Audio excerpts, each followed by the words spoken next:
Hello guys, welcome back to my channel biology for you. तो हम जो पढ़ रहे हैं इवोल्यूशन चैप्टर का ये 7वां लेक्चर है। और आई होप कि आपको सभी लेक्चर्स समझ में आ रहे हैं। So if you guys find this lecture useful for you, so please hit the like button and subscribe my channel and please press the bell icon so that आप समय पर नोटिफिकेशन पा सकते हैं जब भी मैं वीडियो अपलोड करूंगा।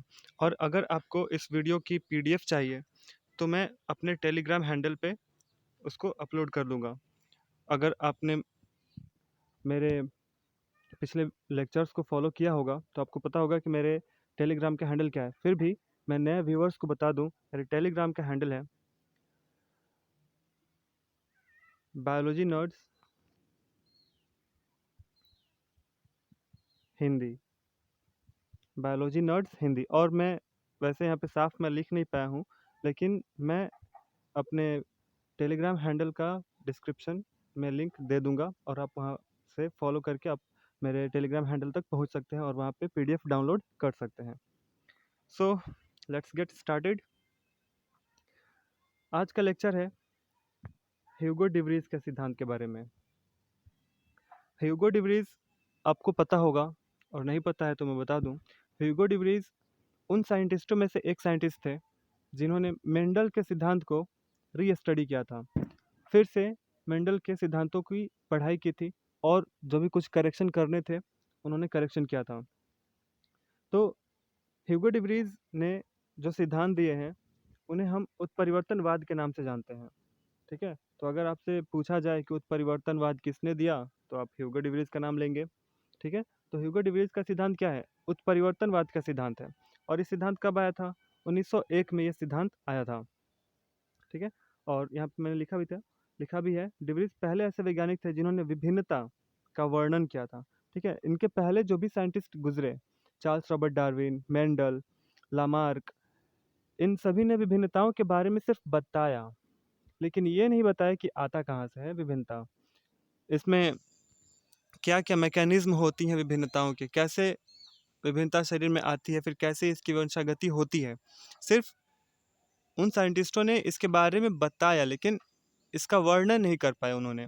तो विभिन्नता का वर्णन का श्रेय जाता है ह्यूगो डिवरीज को। क्लियर है?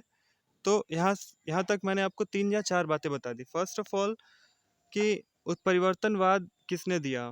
तो उत्परिवर्तनवाद ह्यूगो डिवरीज ने दिया। और यह सिद्धांत कब लागू हुई? 1901 में यह सिद्धांत दी गई।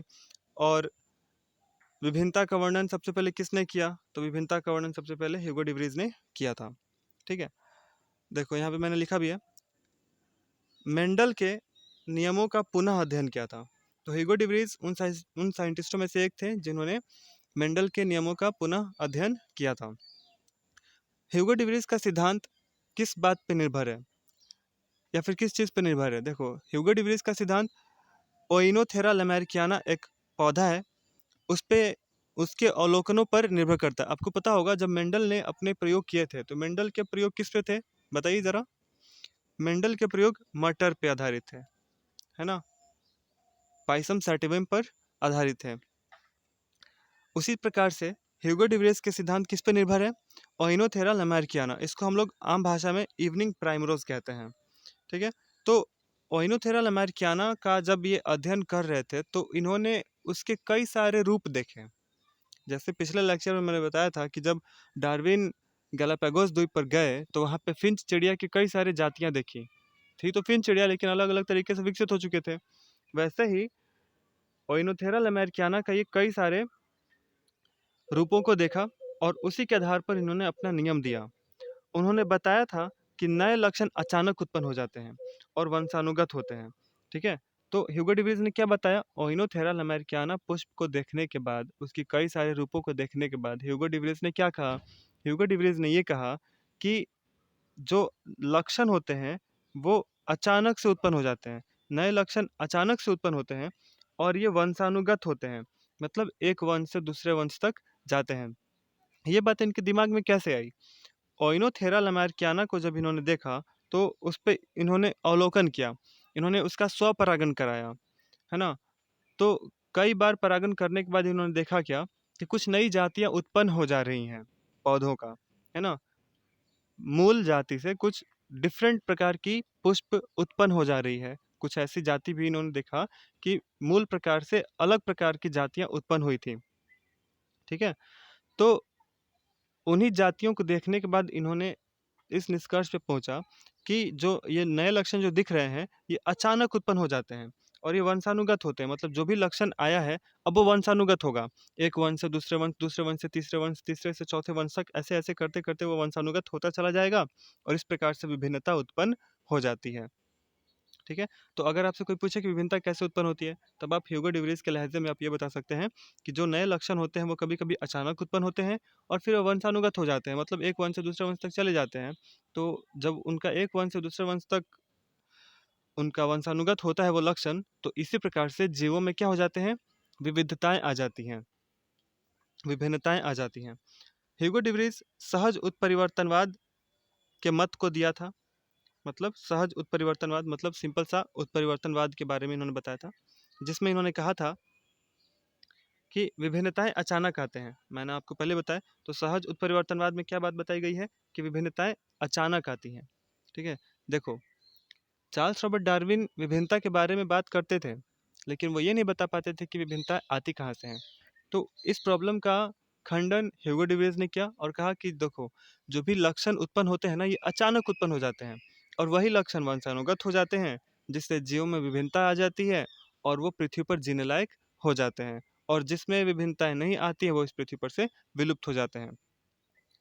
तो डिवरीज ने प्राकृतिक चयन से ज्यादा महत्व उत्परिवर्तन को दिया था।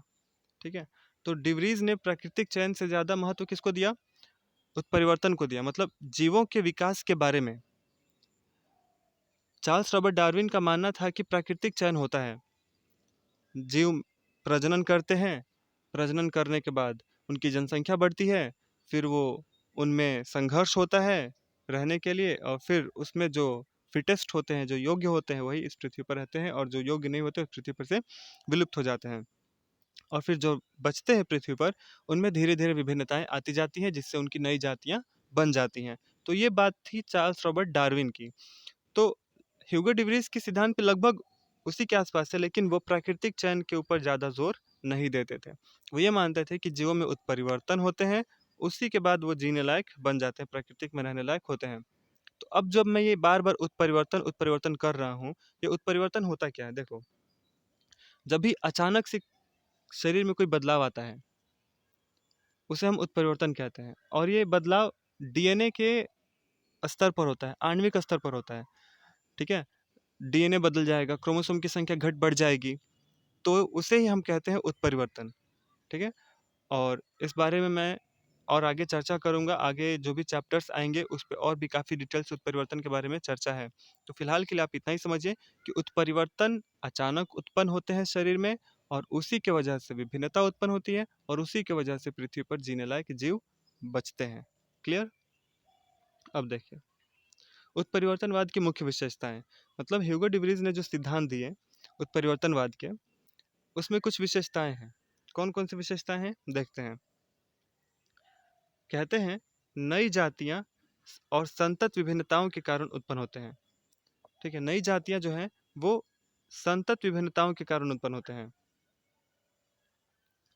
सॉरी, यहाँ पर असंतत होगा, यहाँ पे मैंने संतत लिख दिया है। तो नई जातियां असंतत, यहाँ पे आप जरूर करेक्शन कर लीजिएगा, यहाँ पर असंतत होगा, असंतत। ठीक है, तो नई जातियां असंतत विभिन्नताओं के कारण होते हैं, और उत्परिवर्तन अचानक आते हैं और यह वंशानुगत हो जाता है। मैंने आपको पहले ही बताया कि जो उत्परिवर्तन होते हैं वो अचानक आ जाते हैं और फिर इनकी वंशानुगत हो जाती है, जिससे विभिन्नता उत्पन्न होती है और पृथ्वी पर जीने लायक हो जाते हैं वो जीव। समान समय में जीवों में बहुत सारे समान उत्परिवर्तन होते हैं। ठीक है, तो ह्यूगो डे व्रिज का दूसरा विशेषता क्या है? समान समय, मतलब अभी जो समय चल रहा है, मान लो कि अभी जो समय चल रहा है, इसी समय में जीवों में एक तरह के कुछ उत्परिवर्तन उत्पन्न होंगे, और फिर वही उत्परिवर्तन वंशानुगत होते चले जाएंगे। और फिर जो एक समान उत्परिवर्तन, जो यहाँ पे बात कही गई है, जो एक समान उत्परिवर्तन जो उत्पन्न होते हैं वो बार-बार उत्पन्न होते हैं, वो बार-बार उत्पन्न होते चले जाएँगे। मतलब क्या? एक पीढ़ी से दूसरी पीढ़ी में होते चले जाएँगे और प्राकृतिक चयन के लिए अवसर बढ़ा देते हैं। ठीक है? तो जिस प्राकृतिक चयन के बारे में Mendel sorry Charles Robert Darwin ने बात की थी, उसी का जो अवसर होते हैं वो कब बढ़ जाते हैं? जब एक समान उत्परिवर्तन बार-बार उत्पन्न होंगे। और तीसरी बात, उत्परिवर्तन किसी लक्षण को बढ़ा या नष्ट कर सकता है। ठीक है? जब भी उत्परिवर्तन उत्पन्न होता है, तो या तो वो किसी के शरीर के लक्षण को बढ़ा देगा, कोई नया लक्षण ला देगा, नहीं तो उसके शरीर के लक्षण को ही नष्ट कर देगा। ठीक है? तो यही मैकेनिज्म होती है उत्परिवर्तन की। मैं आपको फिर से एक बार रिवाइज कर दूं। उत्परिवर्तन क्या है? शरीर के डीएनए क्रोमोसोम में जब कोई अचानक बदलाव आ जाते हैं, तो उससे शरीर में कोई नए लक्षण उत्पन्न होते हैं और वही लक्षण वंशानुगत हो जाते हैं, एक वंश से दूसरे वंश, दूसरे से तीसरे वंश, जिससे जीवों में क्या उत्पन्न होती है बताइए?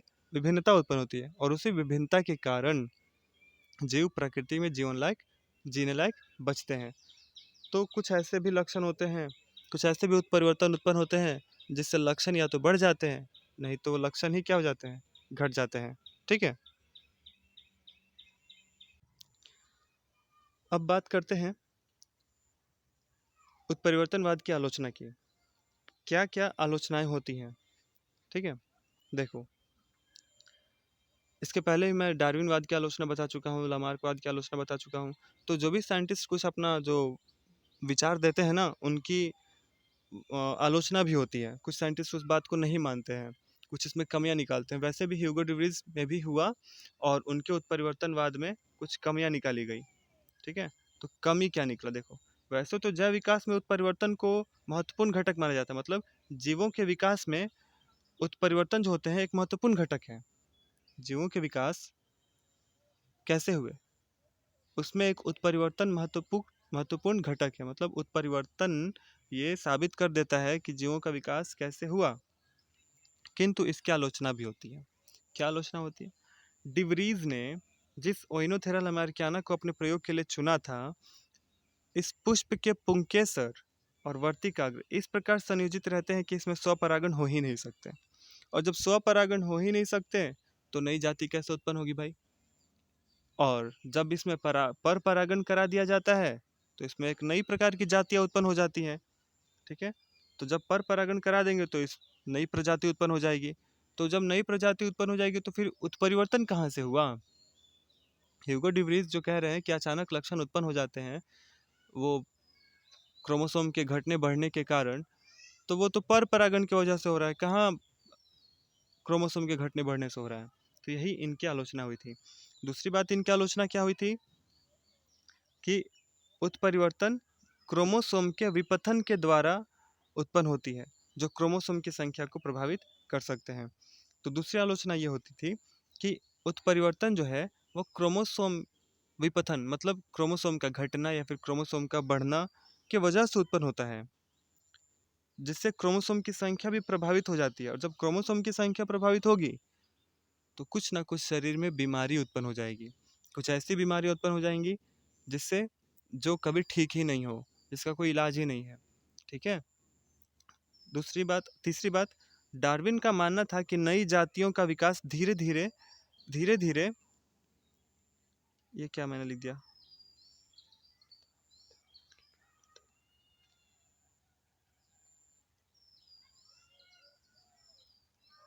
हम्म तो डार्विन का मानना था कि नई जातियों का विकास धीरे धीरे विभिन्नताओं के वंशानुगत के कारण होते हैं। तो देखो यहाँ पे विभिन्नता होगी। ठीक है? विभिन्नता क्लियर है? तो डार्विन का मानना था कि नई जातियों का विकास धीरे धीरे विभिन्नता के वंशानुगत के कारण होते हैं, विभिन्नता के वंशानुगत के कारण होते हैं। तो मैंने पहले ही बताया ना आपको कि विभिन्नता जब तक वंशानुगत नहीं होगी, जीवों में जीने की क्षमता नहीं आएगी। मेरे मम्मी पापा के पास कुछ ऐसी विभिन्नताएं थी जो मेरे में आ गई, मेरे आने वाले वंश में होंगी, फिर उनके आने वाले वंश में होंगे। ऐसे ही ये वंशानुगत होते चले जाते हैं, जिससे जीव जीने लायक बने रहते हैं पृथ्वी पर। अगर विभिन्नताएं ना हो ना, तो पृथ्वी पर जीने लायक जीव नहीं बचेंगे। तो डार्विन का यह मानना था कि विभिन्नताओं का वंशानुगत होने के कारण होते हैं। किंतु डिवरीज का मानना था कि नई जातियां अचानक उत्परिवर्तन के कारण उत्पन्न होते हैं, जो कि क्या है, इनकी आलोचना होती है। तो डार्विन जहाँ मानते थे कि जीवों की उत्पत्ति, जीवों का विकास या फिर पृथ्वी पर जीने लायक जीव तब बनते हैं जब ये वंशानुगत हो जाते हैं। क्या वंशानुगत होते हैं? विभिन्नताएं वंशानुगत होती हैं, तब जीव जीने लायक बनते हैं। किंतु डिवरीज का मानना था कि ऐसी बात नहीं है, उत्परिवर्तन अचानक उत्पन्न हो जाता है और फिर वही एक पीढ़ी से दूसरी पीढ़ी, दूसरी से तीसरी पीढ़ी चलते चले जाते हैं, जिससे नए जीव का उत्पत्ति होती है। ठीक है, तो आज मैंने आपको बताया ह्यूगो डिवरीज के सिद्धांतों के बारे में। तो ह्यूगो डिवरीज का सिद्धांत क्या कहता है? सिंपल सी बात, ह्यूगो डिवरीज कहते हैं कि देखो, पृथ्वी पर जितने भी आज जीव हैं वो उत्परिवर्तन की वजह से होते हैं, म्यूटेशन, है ना, उत्परिवर्तन की वजह से हैं। उत्परिवर्तन होते हैं जीवों में और फिर वो उत्परिवर्तन एक वंश से दूसरे, दूसरे से तीसरे वंश ऐसे चलते चले जाते हैं, जिससे जीवों में विभिन्नता उत्पन्न होती है और फिर नए जीवों की नई जातियों का विकास हो जाता है। ठीक है, तो आई होप कि लेक्चर आपको समझ में आया होगा। सो आज के लिए इतना ही काफ़ी है। So thank you.